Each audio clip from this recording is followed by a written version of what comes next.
Greetings, Martin A. Smith here, President of WealthCare Financial Group Incorporated. It's safe to say that Monday, August 5th, more than ruffled a few feathers of investors. The pre-market opening of the Dow Jones Industrial Average showed a more than 1,000 point drop, causing people to ask, is the market and economy heading for a recession? The employment numbers came in lower than expected. Wall Street wanted about 185,000 jobs, and all we got was about 114,000. And then there's a question of when will the Federal Reserve finally lower interest rates? Now, the Fed will have to respond carefully because if they rush to reduce rates prior to the next FOMC meeting, it could signal that the economy is in worse shape than we realize. And that's not what we want. Therefore, it's probably best if the next rate cut occurs as anticipated at the next Fed meeting, which I believe is in September. But let me back up for a moment. Is the economy headed for a recession? Most likely not. Unlike during the year 2022, when this question was being asked quite a bit, there are four factors that we must consider if we're to have the right understanding about the present condition of our economy at this moment in time.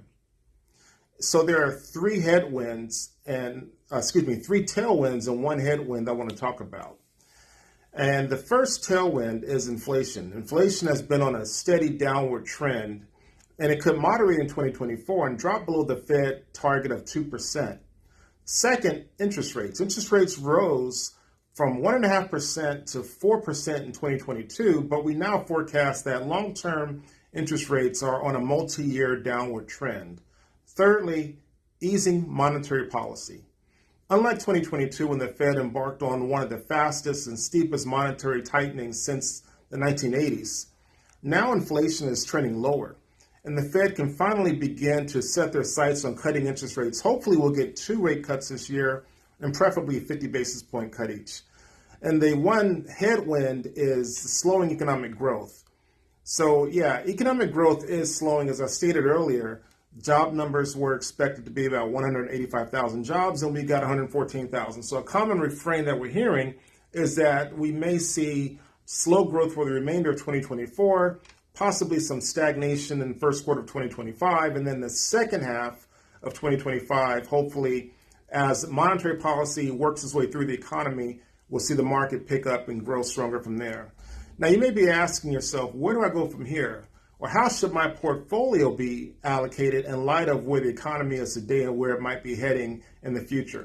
And that's a very important question. And at WealthCare Financial Group, we would love to provide you with answers that's relevant to your situation.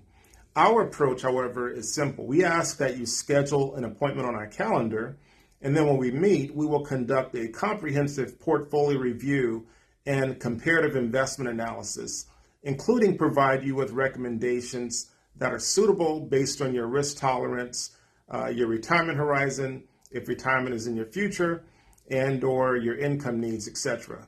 So again, first things first, schedule an appointment. Let's set up a time to talk, and then we'll go from there and we'll discuss your needs and goals in light of where the economy is and where we see it heading in the future and what you should do about it with respect to your investments. All right? So thank you so much. I look forward to hearing from you. Have a wonderful day.